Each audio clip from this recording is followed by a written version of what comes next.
이제 11.1장이고요. 11.1장에서는 영어로만 씁시다. 챕터 제목이 영어라서.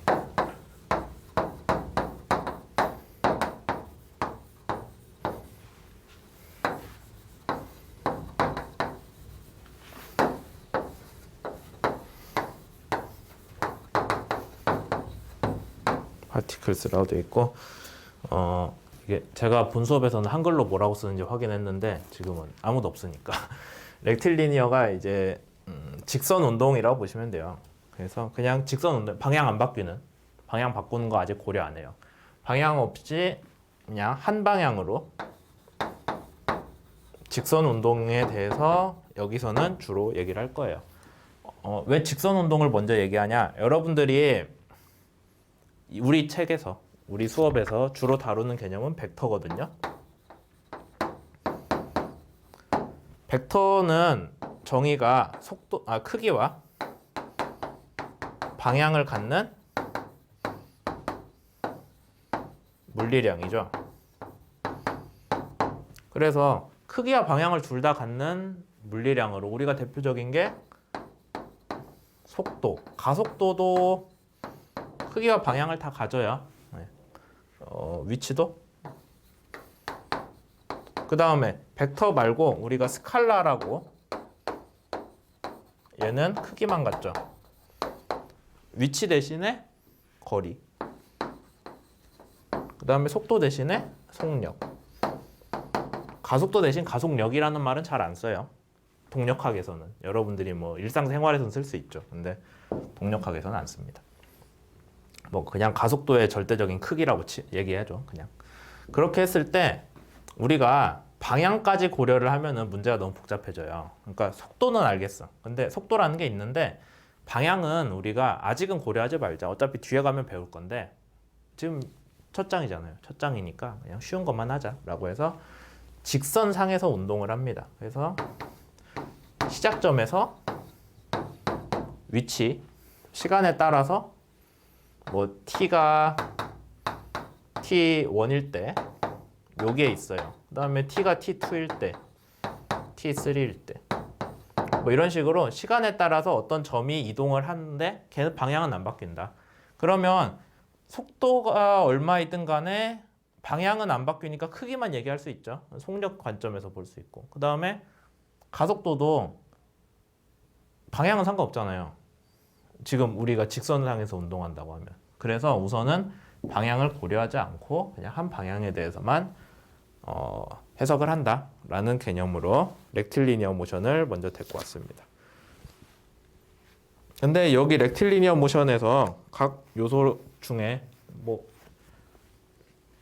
내내 얘기했지만 위치, 속도, 가속도 세 개가 있고 셋의 관계는 어때요? A는 dt 오버 dv, 그 다음에 V는 dt 오버 dx. 뭐 이거는 많이 해왔죠. 우리가 제가 복습하라고 했던 그 벡터에서도 보면 이거 뭐예요? 시간에 대한 위치 변화량이 속도다. 시간에 대한 속도 변화량이 가속도다. 동력학에서 굳이 이걸 설명 안 하는 거는 여러분들이 이미 알고 있다고 생각을 하고 하는 거예요. 혹시 본인이 들었는데 이거 잘 기억 안 나는데 하면은 그 복습 자료나 아니면은 여러분들이 1학년 때 배웠던 내용들 차근차근 다시 공부를 꼭 해보세요. 이거를 동력학에서는 이 부분을 너무 당연하게 다루기 때문에 여러분들이 이거랑 익숙하지 않으면은 뒤에 진도를 못 따라가요. 그래서 이제 못 따라가기 시작하면은 동력학 손 놨죠. 동력학 나왔으면은 그 다음에 나오는 뭐 유체역학이네, 연력학이네, 뭐 재료역학이네, 다 또 손 털고 그런 식으로 가기 때문에 대학교 과정에서는 한 가지 수업을 버리는 것, 어떤 수업이든지 버리는 건 별로 안 좋아요. 어차피 뒤에 가면 그걸 또 쓰거든요. 이제 그게 좀 고등학교 수업이랑 다르죠. 고등학교에서 영어 버린다고 수학이랑 상관없잖아요. 근데 우리는 전공은 어차피 다 연결돼 있거든. 어쨌든 그런 게 있고요. 그 다음에 조금 더 써봅시다. V가 dt 오버 dx니까 이렇게 쓸 수 있겠죠. 그러면 dt가 2번이고 d가 2번 나왔네요. 우리가 이렇게 쓰기로 약속을 했죠. x를 시간에 대해 2번 미분한 게 가속도. 말 되죠? 그 다음에 요거에서 조금 우리가 수정을 할 텐데, 기본적으로 미분은 분수에 대한 거기 때문에, 분수이기 때문에 우리가 쟤를 중간에다가 원래는 약분될 수 있는 변수를 하나 넣어줬습니다. x를 넣어줬어요. 그러면은 dx 오버 dt 뭐예요? v네. 그래서 v에 대한 vx 시간에 대한 게 없어졌죠. 시간에 대해서 우리가 알지 못하더라도 가속도를 속도와 x방향 진행할 때, 그러니까 x방향 진행할 때 속도의 변화량, 원래는 우리가 내내 얘기하던 건 시간에 따른 속도 변화량이었는데 여기서는 x방향 위치 변화에 따른 속도 변화로 가속도를 표현할 수가 있다라는 게 나오는 거죠. 그래서 우리가 여기 챕터에서 지금 11.1에서 11.4까지 그냥 쭉 쓰면서 설명을 했어요. 이 식 자체는 뭐 여러분들이 얼마든지 이제 유도는 당연히 할 수 있겠죠. 요거 같은 거. 이거야 뭐 원래 알고 있어야 되는 거고. 그런 부분들이 있습니다. 아직 방향 바꾸는 건 얘기 안 했어요. 만약에 여러분들이 나중에 벡터에 대해서 벡터랑 스칼라를 구분을 하겠다. 크기 방향 있는 물리량과 크기가 없는 물리량을 어떻게 구분하냐라고 하면은 우리 책에서는 인쇄되어 있는 책에서는 우리가 굵게 표현을 하잖아요. 어떤 알파벳이든 그리스 문자든 굵게 표현을 하면 걔는 벡터라는 뜻이에요. 굵게 하거나 아니면은 위에 줄을 긋거나 아니면은 아래에 줄을 긋습니다. 아래에 줄을 긋는 것서 벡터라고 나타내는 거는 동력학에서는 안 해요. 저기 유체역학이나 그런 식으로 통계적인 게 좀 들어가거나 아니면은 뭐 위에 이것저것 표현하는 게 많은 경우들이 있거든요. 햇 같은 거 이런 것들 들어가는 헷갈리니까 밑에다 줄을 긋는데 이건 동력학에서 안 해요.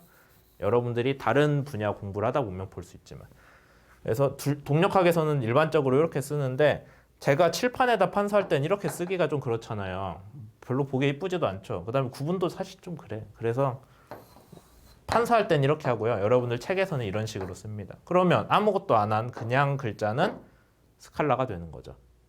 벡터랑 스칼라 이렇게 구분을 하는데 보니까 아직 뭐 위에 줄도 안 긋고 뭣도 안 했네요. 왜요? 한 방향 운동이기 때문에 한 방향의 직선 운동이기 때문에 방향 얘기가 없잖아요, 우리가. 그러니까 사실 아직은 벡터 스칼라 구분을 하는 게 무의미하죠. 만약에 나중에 여러분들이 평면상의 운동을 했어요. 평면상의 속도가 있어. 그럼 얘는 방향도 있고 크기도 있으니까 위에 줄을 그어서 우리가 얘는 벡터다라고 표현을 해줘야 돼요. 그 다음에 이 벡터의 길이는 크기가 v지만은 걔는 절대값을 칠한 크기가 되는 거고. 아니면은 그냥 우리가 아무것도 표현 안 한 v라고 해주면은 걔는 스칼라다. 여기서는 속력이 되는 거죠. 속도와 속력은 이렇게 구분을 해줄 거다라는 거 자주 나올 거예요. 그래서 여기까지 해서 11.1장의 기본적인 얘기를 다 했습니다. 11.1a를 했네요. 그 다음 나오는 거는 이제 미분을 했으니 거꾸로 가면 적분이겠죠. 적분식 그냥 쓰면 되는데 11.1b예요. 기본적으로 d 이런 거 있으니까 요 식에서 얘 분수잖아요. 그럼 dt를 일로 옮길 수 있죠.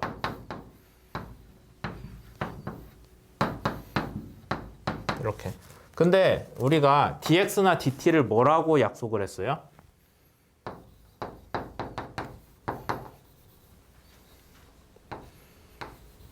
변화량이 0에 무한히 가까워질 때 그 변화량을 표현한 거잖아요. 그러니까 얘도 0으로 가고 얘도 t도 시간에 따라 되게 작은 시간의 변화량이기 때문에 0에 가죠. 그러니까 결국에 0은 0에 한없이 가까운 이쪽은 0에 한없이 가까운 이쪽이다. 그냥 등식이 성립을 해요. 그래서 그냥 이런 식으로 써놓으면은 아무 의미 없고 우리가 적분을 해줘야죠.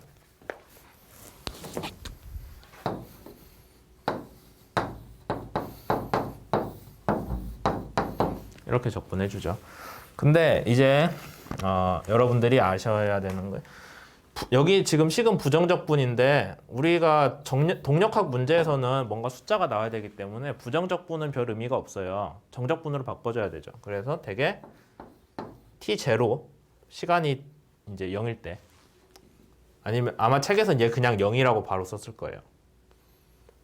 t0라고 합시다.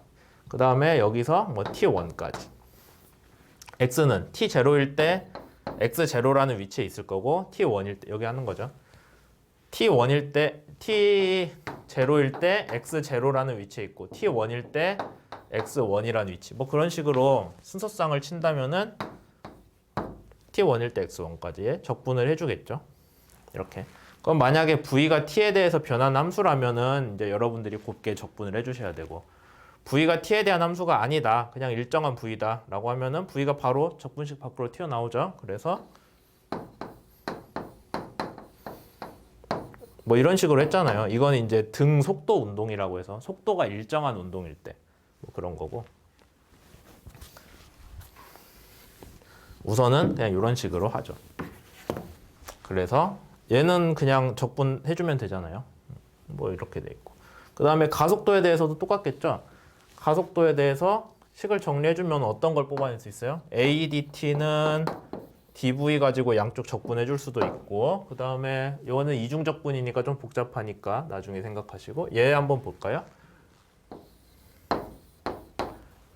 저기 a 있잖아요. 여기 dx 분모에 있고 dx를 절로 보내면 a dx는 v dv가 되니까 이거 적분 가능하죠? x 제로일 때 v는 v 제로겠죠. 우리가 그렇게 쓰는 거잖아요.